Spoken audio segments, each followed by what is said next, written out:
तो देखो अब आज अपन टॉपिक लेंगे सिंधु घाटी सभ्यता का। क्या टॉपिक पढ़ेंगे? सिंधु घाटी सभ्यता। सिंधु घाटी सभ्यता का टॉपिक लेंगे।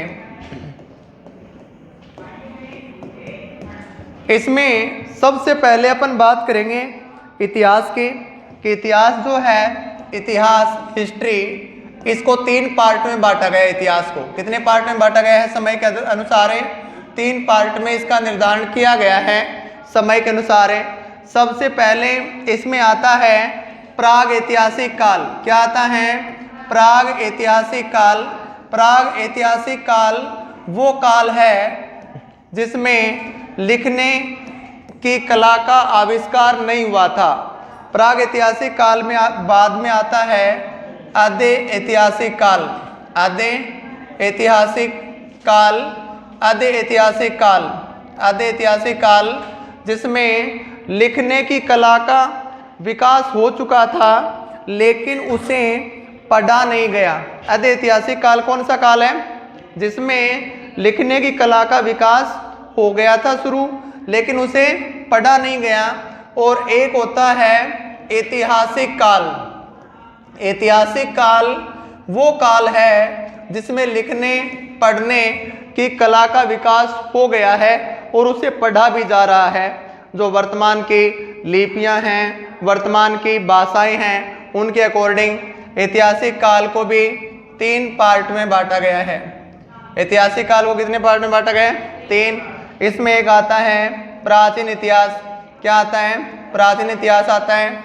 एक मध्यकालीन इतिहास इसमें आता है, मध्यकाल। और एक आता है इसमें आधुनिक काल। एक इसमें आता है आधुनिक काल। तो देखिए इतिहास में प्राग ऐतिहासिक काल।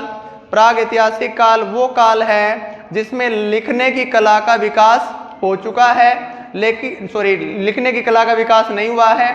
जो आदि मानव जो जिस तरीके से वनों में, जंगलों में घूमता रहता है, जिसमें आप पाषाण काल, नव पाषाण काल जो पढ़ते हैं, वो काल प्राग ऐतिहासिक काल कहलाता है।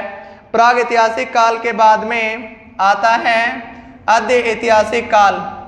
इसमें क्या है कि लिखने की कला का विकास हो गया लेकिन उसे पढ़ा नहीं गया। जैसे आपको ये कहा जाए कि ये क्या लिखा हुआ है, पढ़ के बताओ ये क्या लिखा है, बताओगे क्या? नहीं पता? वैसे ही सिंधु घाटी सभ्यता में इसी तरह का पाषाणों पत्थरों पे या मृत भांडों पे, मिट्टी के बर्तनों पे या जो मोहरे हैं उन पे इस तरह से लिखा हुआ लिपि तो मिली है लेकिन उसे आज तक पढ़ा नहीं गया। वो आद्य ऐतिहासिक काल कहलाता है। तो आद्य ऐतिहासिक काल का सबसे अच्छा उदाहरण जो है वो है सिंधु घाटी सभ्यता। क्या है? सिंधु घाटी सभ्यता इसका सबसे अच्छा उदाहरण है आद्य ऐतिहासिक काल का। तो आज अपना टॉपिक रहेगा सिंधु घाटी सभ्यता। तो सिंधु घाटी सभ्यता में सबसे मेन बात यह आती है कि सिंधु नदी के आसपास ये सभ्यता विकसित हुई थी, इसलिए इसे सिंधु घाटी सभ्यता कहा गया। अब आपसे पूछे कि सभ्यता किसे कहते हैं? तो सभ्यता का मतलब है कि जिस तरीके से मानव प्रजाति का जो विकास होता है एट प्रेजेंट, वर्तमान में जिस तरीके से आप देख रहे हैं महाद्वीप हैं, महाद्वीपों पे देश हैं, देशों में अलग अलग राज्य, नगर, जनसंख्या पाई जाती है, गांव में, नगरों में। तो ये वर्तमान में जो आप कंस्ट्रक्शन देख रहे हैं जिस भी तरह का, वो सारा क्या है? वर्तमान की सभ्यता है। वो मानव, जो वर्तमान का मानव है, उसके अलग अलग संस्कृति है, अलग अलग उसके माध्यम है यातायात के, उसके व्यवसाय के अलग अलग माध्यम हैं। वो कृषि करता है, कहीं पे व्यापार करता है। हर व्यक्ति अलग अलग तरीके से काम कर रहा है। फॉर एग्जाम्पल जैसे ये अपना जो क्लासरूम है आपको दिखाई दे रहा है, इसमें फर्नीचर लगा है, बोर्ड लगा है, पैनल, और भी लाइटें लगी हैं, पंखे लगे हैं। और मान लीजिए कि कोई ऐसा भूकंप आए, कोई ऐसी गतिविधि हो जाए, ये पूरा का पूरा हॉल यहाँ से 100 फीट नीचे चला जाए और उसके बाद 20,000 साल बाद या 30,000 साल बाद कोई नई सभ्यता आए और वो सभ्यता इसकी खुदाई कर ले और इसके तल पे पहुंचे तो इसका मलबा मिलेगा। अब खुदाई में वहां क्या क्या मिलेगा, इसमें आप ईंटें निकलेंगी, अनुमान लगाया जाएगा कि 52 ईंटों से बना हुआ था। लकड़ी का सामान, लकड़ी भी मिलेगी साक्ष्य में।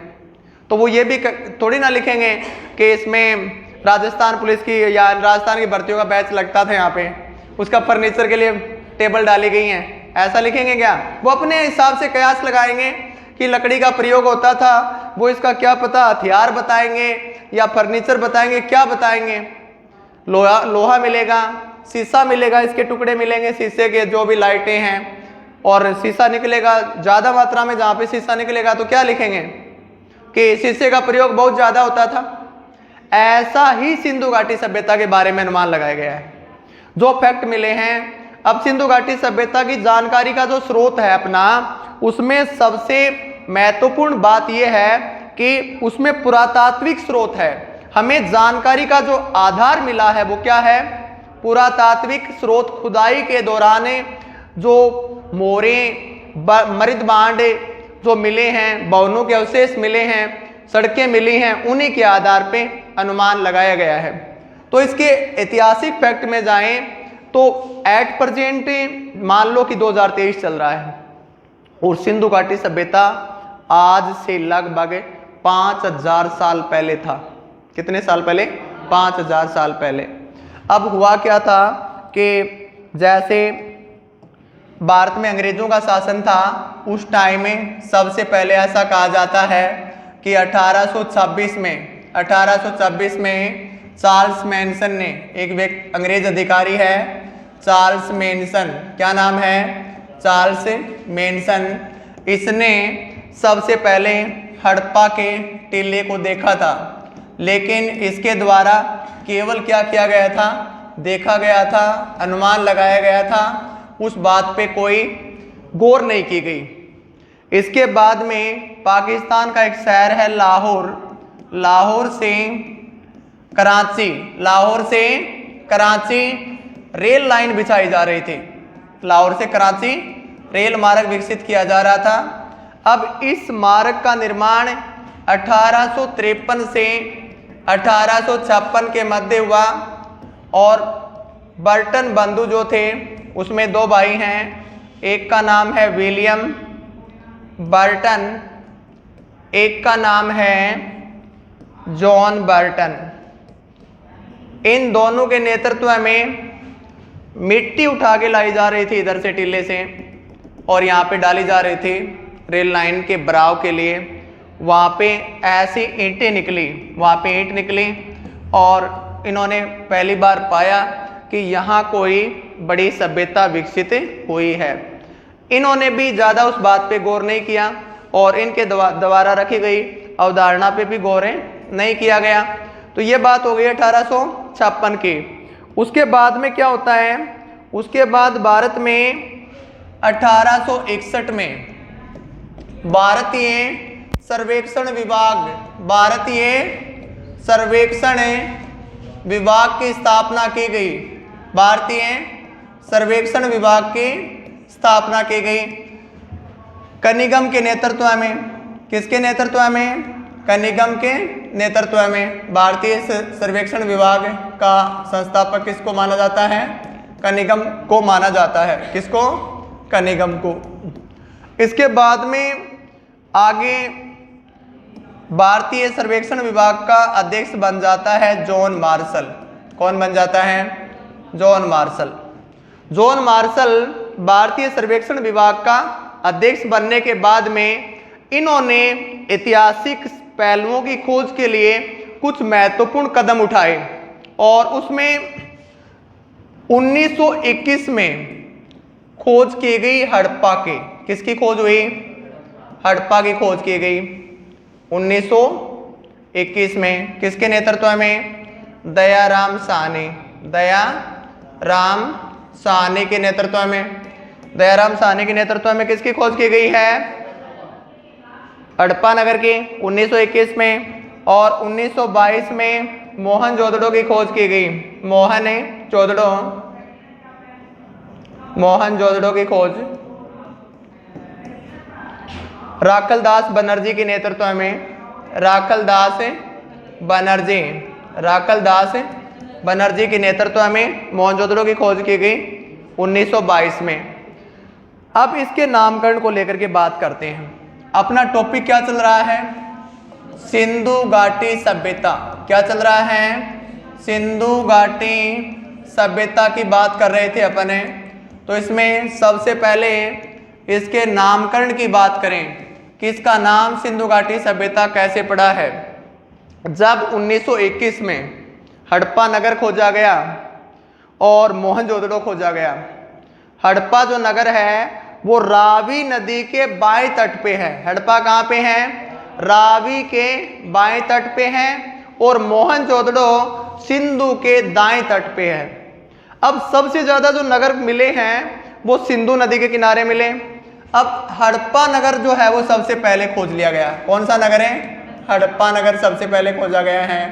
तो जॉन मार्शल जो है 1924 में, जॉन मार्शल 1924 में पूरी दुनिया के सामने इस सभ्यता का उल्लेख करते हैं और पहली बार जॉन मार्शल के द्वारा इसका नाम सिंधु घाटी सभ्यता रखा गया।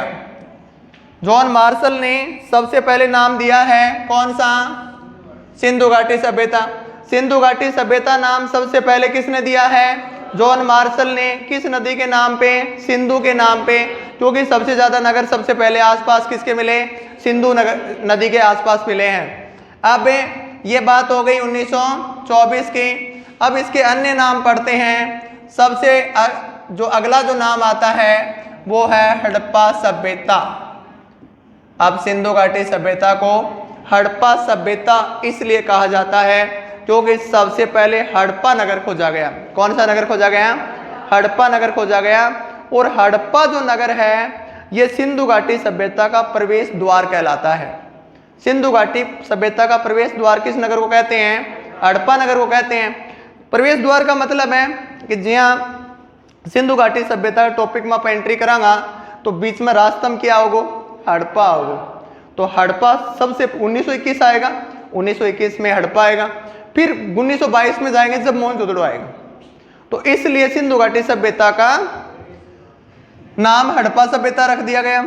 इसके बाद में आगे आगे खुदाई जैसे और चली तो कुछ सिंधु के पास में जैसे जैसे नगर मिले वैसे ही सरस्वती नदी के पास भी काफी नगर मिले भारत में, और इसलिए इसको सिंधु सरस्वती संस्कृति भी कहते हैं। सिंधु सरस्वती संस्कृति, सिंधु सरस्वती संस्कृति भी कहते हैं किसको? सिंधु घाटी सभ्यता को। अब इसके बाद और इसको प्रथम नगरीय सभ्यता कहा गया है। प्रथम नगरीय सभ्यता। अब प्रथम नगरीय सभ्यता इसलिए कहा गया कि सिंधु घाटी सभ्यता की जो खुदाई हुई उसमें नगर ज्यादा मिले हैं। ज्यादा जनसंख्या नगरों में निवास करती थी। वर्तमान में भारत में जैसे ज्यादा जनसंख्या कहाँ निवास करती है? गांव में निवास करती हैं। ऐसा कौन सा राज्य है जिसमें सर्वाधिक नगरीय जनसंख्या पाई जाती है? बताइए। तो ऐसा राज्य है महाराष्ट्र। अब जैसे ही आप सिंधु घाटी सभ्यता के बाद में आगे चलेंगे 1500 ईसा पूर्व से बाद का टाइम जो है 600 ईसा पूर्व तक, 1500 से 600 ईसा पूर्व तक का जो टाइम है वो वैदिक काल का है। वैदिक कालीन सभ्यता में आप पढ़ेंगे जैसे ऋग्वैदिक काल या ऋग्वैदिक सभ्यता, उत्तर वैदिक सभ्यता, और उत्तर वैदिक और ऋग्वैदिक सभ्यता में ज्यादा जनसंख्या गांव में निवास करती है, जबकि सिंधु घाटी सभ्यता की जो जनसंख्या वो कहाँ निवास करती है? वो नगरों में निवास करती है। इसलिए इसे क्या कहते हैं? नगरीय सभ्यता कहते हैं। अब इसके बाद में आपने देखा है कि मानव ने सबसे पहले तांबा धातु का प्रयोग किया है। किस धातु का प्रयोग किया है? तांबा। मानव ने सबसे पहले किस धातु का प्रयोग किया? तांबा धातु का प्रयोग किया। अब सिंधु घाटी सभ्यता के लोग जो हैं वो तांबा प्लस टिन, तांबा प्लस टिन मतलब इससे बनता है कांसा। क्या बनता है? कांसा। और कांसा धातु के ज्यादा औजार मिले हैं सिंधु घाटी सभ्यता में। तो इसलिए इसे कांस्य युगीन सभ्यता कहते हैं। कांस्य युगीन सभ्यता, कांस्य युगीन सभ्यता कहते हैं सिंधु घाटी सभ्यता को। तो सिंधु घाटी सभ्यता के नामकरण की आपने बात की कि 1924 में जॉन मार्शल ने इसे पहली बार सिंधु घाटी सभ्यता बताया और इसके बाद में इसे हड़प्पा सभ्यता के नाम से भी लोकप्रियता मिली है। उसके बाद में सरस्वती नदी के किनारे काफी स्थल मिले, इसलिए इसे सिंधु सरस्वती संस्कृति कहते हैं और ये प्रथम नगरीय सभ्यता है और कांस्य युगीन सभ्यता भी इसे कहते हैं। ये इसके नामकरण की बात हो गई है। इसके बाद में इसके विस्तार की बात करते हैं कि सिंधु घाटी सभ्यता का विस्तार कहाँ कहाँ पाया जाता है। तो आप मैप में देखेंगे कि सिंधु घाटी सभ्यता का सबसे उत्तरी स्थल, सबसे दक्षिणी स्थल और सबसे पूर्वी स्थल और सबसे पश्चिमी स्थल, इनके बारे में यहाँ से क्वेश्चन पेपर में बनता है। तो सिंधु घाटी सभ्यता कांस्य युगीन सभ्यता है, सिंधु घाटी सभ्यता नगरीय सभ्यता है। ये उस समय का प्राचीन भारत है जिसमें भारत और पाकिस्तान सेम एक साथ हैं, ब्रिटिश शासन चल रहा है। अब इसमें खुदाई में उत्तर दक्षिण पूर्व पश्चिम की बात करें तो यहाँ पे एक नगर मिला है जिस नगर का नाम है मांडा। कौन सा नगर मिला है? मांडा नगर मिला है। सिंधु घाटी सभ्यता का सबसे उत्तरी नगर कौन सा है? मांडा। अब मांडा चिनाब नदी के किनारे है। किसके किनारे है? चिनाब नदी के किनारे है और ये J&K उत्तर प्रदेश जम्मू कश्मीर में पड़ता है। J&K में पड़ता है ये जम्मू कश्मीर, जो वर्तमान में केंद्र शासित प्रदेश है। तो सिंधु घाटी सभ्यता का सबसे उत्तरी स्थल का नाम बताइए? मांडा। क्या नाम हुआ? अब सबसे दक्षिणी स्थल यहाँ मिला है जिसका नाम है दाइमाबाद। क्या नाम है? दाइमाबाद। दाइमाबाद परवरा नदी के किनारे है। किसके किनारे है? परवरा। परवरा जो है वो गोदावरी की सहायक नदी मानी गई है, तो इसलिए परवरा ऑप्शन में ना आए तो क्या करना है? गोदावरी। तो ये हो गया सिंधु घाटी सभ्यता का सबसे दक्षिणतम स्थल। अब इसके पूर्वी स्थल की बात करें तो यहाँ पूर्वी स्थल में आलमगीरपुर मिला है। यहाँ पे क्या मिला है? आलमगीरपुर। आलमगीरपुर मिला है, नगर का नाम है आलमगीरपुर, जो सिंधु घाटी सभ्यता का सबसे पूर्वी स्थल है और ये नगर उत्तर प्रदेश में पड़ता है। कहाँ पड़ता है? उत्तर प्रदेश में। आलमगीरपुर कहाँ पड़ता है? उत्तर प्रदेश में पड़ता है। ये हिंडन नदी के किनारे है। किसके किनारे है? हिंडन नदी के किनारे बसा हुआ नगर है आलमगीरपुर। और सिंधु घाटी सभ्यता का यहाँ सबसे पश्चिमी स्थल है जिसका नाम है सूतकांगेडोर। क्या नाम है? सूतकांगेडोर। समझ में आ रहा है क्या? नहीं आ रहा? आ रहा है? तो ध्यान दो, सबसे बोरिंग टॉपिक होता है वैसे ही है ना। तो मांडा चिनाब नदी के किनारे हैं जम्मू कश्मीर में। सिंधु घाटी सभ्यता का सबसे उत्तरी स्थल, ये सिंधु घाटी सभ्यता का सबसे पूर्वी स्थल, ये सिंधु घाटी सभ्यता का सबसे दक्षिणी स्थल, सूतकांगेडोर सबसे पश्चिमी स्थल हो गया। और ये दास्क नदी के किनारे है। किस नदी किनारे है? दास्क नदी के किनारे है। अब आप सिंधु घाटी सभ्यता के नगरों को इस तरीके से मिलाएंगे तो आपको किस प्रकार की आकृति दिखाई दी? आपको एक त्रिभुज की सी आकृति दिखाई दी। तो सिंधु घाटी सभ्यता का क्षेत्रफल त्रिभुजाकार आकार में फैला था। किस आकार में फैला था? त्रिभुजाकार आकार में फैला था। लेकिन ये वर्तमान में जो है चतुर्भुजाकार आकार में बदल रहा है धीरे धीरे, क्योंकि जैसे जैसे इसके नगर बढ़ते जा रहे हैं तो क्षेत्रफल बढ़ता जा रहा है। अब इसके आप ये देखें कि ये जो इसकी पूर्व से पश्चिम चौड़ाई है ये 1600 किलोमीटर है। कितनी है? 1600 किलोमीटर। 1600 किलोमीटर इसकी पूर्व से पश्चिम चौड़ाई हो गई। उत्तर से दक्षिण इसके विस्तार की बात करें तो ये 1400 किलोमीटर है उत्तर से दक्षिण। आप 1400 को 1600 से मल्टीप्लाई करेंगे तो लगभग 22 लाख वर्ग किलोमीटर आएगा ये क्षेत्रफल। कितना आएगा? तो लगभग इसका क्षेत्रफल की अपन बात करें तो क्षेत्रफल इसका माना जाता है लगभग 20 लाख वर्ग किलोमीटर प्लस, राउंड फिगर में इसको क्या लिखा जाता है, 20 लाख वर्ग किलोमीटर क्षेत्रफल में सिंधु घाटी सभ्यता का क्षेत्रफल फैला हुआ है। ये बात ध्यान रखनी है। तो सबसे पहले देखिए सिंधु घाटी सभ्यता का सबसे उत्तरी स्थल का नाम क्या है, मांडा। किस नदी के किनारे है, चिनाब। सिंधु घाटी सभ्यता का सबसे दक्षिणी नगर का नाम बताइए, दाइमाबाद। किस नदी किनारे है, परवरा नदी के किनारे है। और गोदावरी ऑप्शन में आए, परवरा न आए तो फिर गोदावरी करना है। गोदावरी की सहायक नदी मानी गई है परवरा यहाँ पे। आलमगीरपुर जो नगर है ये सिंधु घाटी सभ्यता का सबसे पूर्वी नगर है जो उत्तर प्रदेश में है और हिंडन नदी के किनारे है। और सूतकांगेडोर सिंधु घाटी सभ्यता का सबसे पश्चिमी नगर है जो दास्क नदी के किनारे है। किसके किनारे है, दास्क नदी के किनारे है ये। अब देखो ऐसा कहा जाता है कि सिंधु घाटी सभ्यता मेसोपोटामिया और मिस्र की सभ्यता के समकालीन हुई है। तो इस सभ्यता का जो व्यापार होता है दूसरी सभ्यताओं के साथ में, तो ये व्यापारिक चौकी के रूप में काम करता है। कौन है, सूतकांगेडोर। सूतकांगेडोर एक व्यापारिक चौकी का काम करता है क्योंकि इस सभ्यता के समकालीन इधर जैसे आप बढ़ते जाएंगे तो वो जो सभ्यताएं हैं, मिस्र की सभ्यता, मेसोपोटामिया की सभ्यता, वो इसके समकालीन मानी गई हैं। तो सिंधु घाटी सभ्यता का सबसे उत्तरी स्थल क्या हुआ, मांडा। सबसे दक्षिणी स्थल का नाम बताइए, दाइमाबाद। और सबसे पूर्वी स्थल का नाम बताइए, आलमगीरपुर। क्या है, आलमगीरपुर है। और सबसे पश्चिमी स्थल का नाम बताइए, सूतकांगेडोर। क्या नाम है, सूतकांगेडोर। तो ये आपने उत्तर दक्षिण पूर्व पश्चिम नगरों के क्षेत्रफल के बारे में देखा। इसके बाद में सिंधु घाटी सभ्यता के कुछ महत्वपूर्ण फैक्ट देखें यहाँ पे।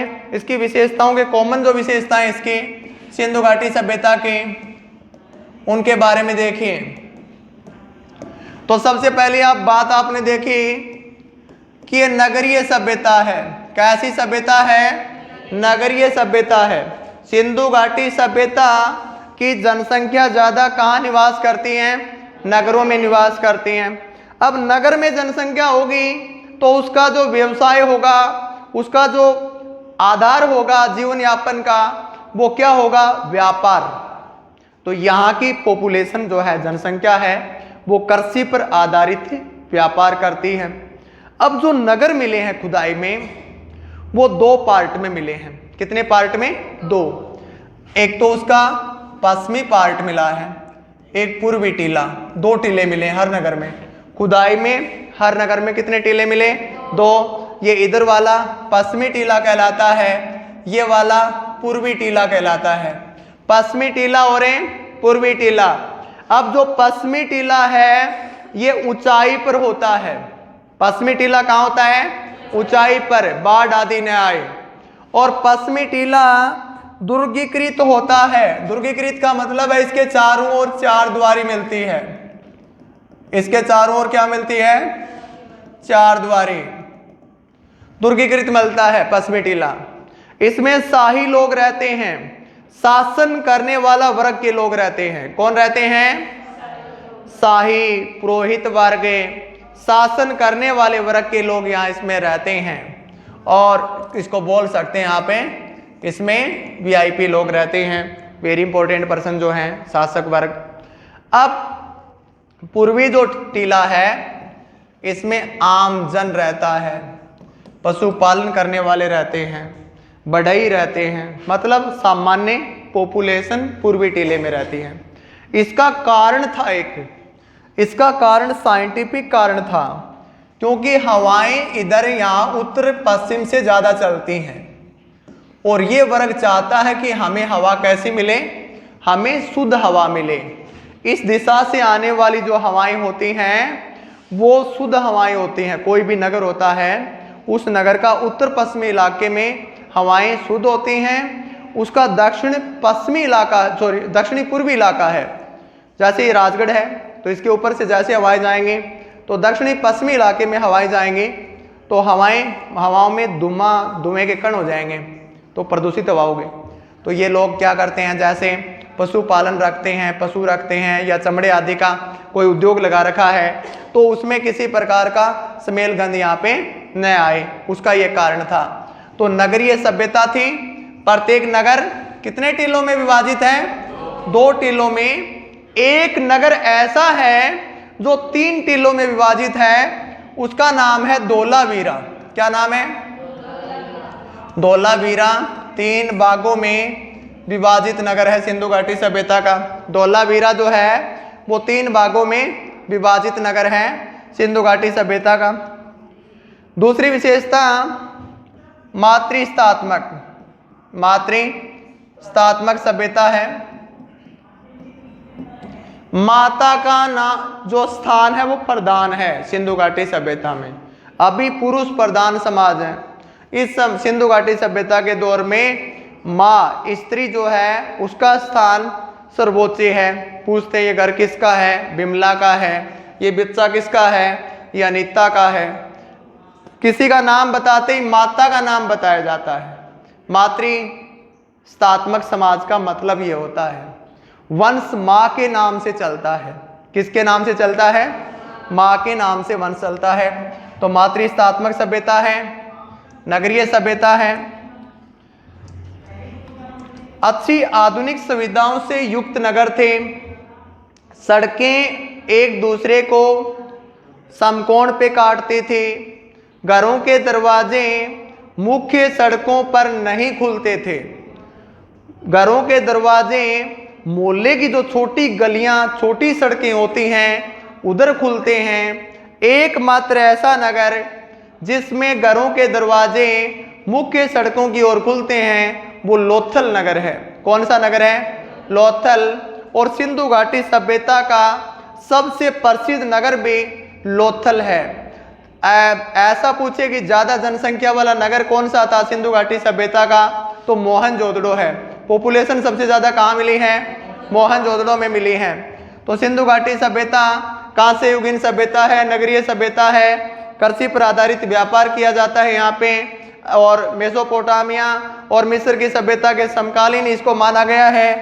इसके अलावा इसके समय की बात करें अपन कि सिंधु घाटी सभ्यता जो है इसमें समय निर्धारण की अपन बात करें तो इसका समय देख लीजिए। जॉन मार्शल कहता है कि सिंधु घाटी सभ्यता का समय 3250 ईसा पूर्व से 2750 ईसा पूर्व है। जॉन मार्शल क्या कहता है? सिंधु घाटी सभ्यता का समय जो है वो 3250 से 2750 ईसा पूर्व माना है। किसने? जॉन मार्शल ने। जॉन मार्शल ने समय क्या माना? 3250 ईसा पूर्व से 2750 ईसा पूर्व माना गया है। अर्नेस्ट मेके 2800 ईसा पूर्व से 2500 ईसा पूर्व सिंधु घाटी सभ्यता का समय मानते हैं। माधव स्वरूप वत्स से इसका समय क्या मानते हैं? 3500 से 2700 ईसा पूर्व मानते हैं। और मार्टिमर वेलर और फेयर एंड सर्विस 2500 से 1500 ईसा पूर्व मानते हैं। और सबसे लोकप्रिय जो टाइम है वो डीपी अग्रवाल और रोमिला थापर का है। इसको C14 कार्बन पद्धति वाला टाइम भी यही है। आपके दिमाग में आए कि C14 कार्बन पद्धति क्या है तो आपको बताना है कि ये समय का जो वस्तु होती हैं उनका प्राचीन समय बताने वाली पद्धति है। कोई प्राचीन पेन मिलता है, कोई प्राचीन ईंट मिलती है, कोई प्राचीन हड्डी मिलती है तो उसकी जांच की जाती है इस पद्धति के माध्यम से और इसके माध्यम से समय का क्या होता है? निर्धारण होता है। तो एग्जाम की दृष्टि से सबसे इंपॉर्टेंट टाइम जो है वो 2300 ईसा पूर्व से 1750 ईसा पूर्व का टाइम माना है C14 कार्बन पद्धति के अनुसार डीपी अग्रवाल व रोमिला थापर के द्वारा। अब पूछ लेते हैं कि एनसीईआरटी के तहत समय का निर्धारण क्या माना गया है, तो आपको बताना है 2600 से 1900 ईसा पूर्व। क्या समय माना गया है? 2600 से 1900 ईसा पूर्व। अब यहाँ पे इसके अलावा सिंधु घाटी सभ्यता के नगर कहाँ कहाँ मिले हैं उनकी अपन बात करें तो देखिए, जैसे भारत के कौन कौन से राज्य ऐसे हैं जिसमें सिंधु घाटी सभ्यता के स्थल मिले हैं, तो उन राज्यों की अपन बात करें तो जैसे ये पश्चिमी तट के किनारे किनारे वाले, ये केंद्र शासित हो गया, कौन है? J&K। सिंधु घाटी सभ्यता के स्थल मिले हैं कहाँ पे? जम्मू कश्मीर में। इसके अलावा पंजाब, कौन सा राज्य? पंजाब। पंजाब के बाद में यहाँ हरियाणा, कौन सा? हरियाणा। हरियाणा के बाद में राजस्थान, राजस्थान में सिंधु घाटी सभ्यता के स्थल मिले हैं। राजस्थान के बाद में गुजरात, और गुजरात के बाद में महाराष्ट्र, गुजरात के बाद में महाराष्ट्र, और एक राज्य यहाँ बच गया, कौन सा? उत्तर प्रदेश। तो सिंधु घाटी सभ्यता के जो स्थल मिले हैं वो कौन कौन से राज्य हैं? जम्मू कश्मीर, पंजाब, हरियाणा, राजस्थान, उत्तर प्रदेश, गुजरात और महाराष्ट्र। कर लोगे ना? अब देखिए पाकिस्तान में कौन कौन से ऐसे राज्य हैं, तो पाकिस्तान में सिंध है, क्या है? सिंध है, बलूचिस्तान है, सिंध, बलूचिस्तान, और एक हो गया पाकिस्तान का पंजाब, क्योंकि आधा पंजाब भारत में है और आधा चला गया था पाकिस्तान में आज़ादी के समय। तो 3 स्टेट तो पाकिस्तान में हैं जहाँ पे सिंधु घाटी सभ्यता के स्थल मिले, वो कौन कौन से हैं? बलूचिस्तान है, सिंध है और पंजाब है। इसके अलावा भारत की बात करें तो जम्मू कश्मीर, पंजाब, हरियाणा, राजस्थान, गुजरात, महाराष्ट्र और उत्तर प्रदेश, ये स्टेट भारत के हैं। इसके अलावा 2 स्थल ऐसे हैं जो अफगानिस्तान में मिले हैं। अफगानिस्तान में राणा गुंडई और एक मुंडी गार्क। तो जो स्थल कहाँ कहाँ पे मिले हैं उसके बारे में सोर्तगोई और मुंडी गार्क। अफगानिस्तान में जो स्थल मिले हैं उनके नाम ध्यान रखना है। एक तो है सोर्तगोई, क्या है? सोर्तगई भी बोलते हैं, सोर्तगोई भी बोलते हैं इसको, और एक है मुंडी गाक, क्या? मुंडी गाक। ये कहाँ पे मिले हैं? अफगानिस्तान में मिले हैं। इसके अलावा पाकिस्तान के 3 स्टेट हैं, कौन कौन से? बलूचिस्तान है, सिंध है और पंजाब है। अब ये इस बार यहाँ से क्वेश्चन पिछले राजस्थान एसआई में आया था, एक नगर का नाम दे दिया कि ये कहाँ है, ऐसा पूछ लिया। तो ऐसा पूछ लें कि मुंडी गाक या सोर्तगई कहाँ पे है, तो अफगानिस्तान में है। क्वेश्चन आए कि मुंडी गाक या सोर्तगोई जो हैं ये क्या हैं, तो आप बताओगे सिंधु घाटी सभ्यता के स्थल हैं। ये क्या हैं? सिंधु घाटी सभ्यता के स्थल हैं। अब इसके अलावा जो बलूचिस्तान में जो स्थान मिले हैं उसमें सुतकांगेडोर, कौन कौन सा है? सुतकांगेडोर है, सुतकाको है, बालाकोट है और राणा गुंडई है। दोबारा से देख लीजिए, सुतकांगेडोर, सुतकाको है, बालाकोट और राणा गुंडई कहाँ पे हैं? बलूचिस्तान में है, और ये कहाँ पड़ता है? पाकिस्तान में। पाकिस्तान के सिंध में जो स्थान मिले हैं उनमें मोहनजोदड़ो सिंधु घाटी सभ्यता का सबसे महत्वपूर्ण नगरों में आता है। ये भी मर्तकों का टीला कहते हैं, और सबसे ज़्यादा यहाँ पे मर्द पुरुषों के अवशेष मिले हैं मोहनजोदड़ो में। इसके अलावा चनोदड़ो, कोट दीजी और जुदेर जोदड़ो, 3 तो ऐसे हैं जिनके आगे दड़ो लगा हुआ है। मोहनजोदड़ो, चनहुदड़ो, जुदेर जोदड़ो और एक कोट दीजी। कहाँ पे है ये? सिंध में है। के अलावा पाकिस्तान के पंजाब में जो है हड़प्पा है, गनेरी वाला है, रहमान डेरी है, हड़प्पा गनेरी वाला, रहमान डेरी, हड़प्पा गनेरी वाला, रहमान डेरी। दोबारा देख लीजिए, हड़प्पा गनेरी वाला, रहमान डेरी और सरायखोला, ये कहाँ पे हैं?